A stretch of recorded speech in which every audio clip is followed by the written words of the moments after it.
Hello there, my friends. So today I want to show you something on YouTube. This is about how to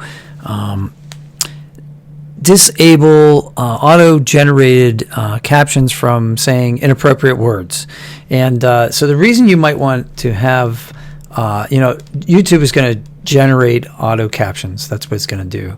And that's actually a good thing because it's going to be good for the SEO. The algorithm's going to hit twice whatever you write in your caption. If you write like something in your description or in your title, when you say it in your video, it's also going to get picked up.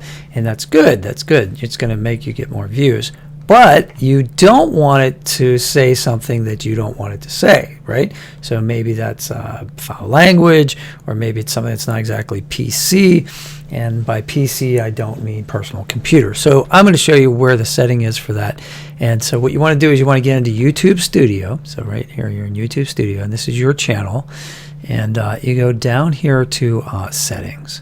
So in the left-hand column, all the way down, the gear-shaped thing, Settings, click on that.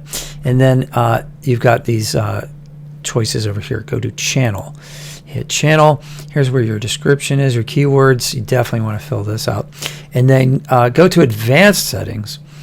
This is where you get to pick up your audience. So if you want to make sure that you always have this set for if this is right, that the channel does not make content specifically aimed at kids.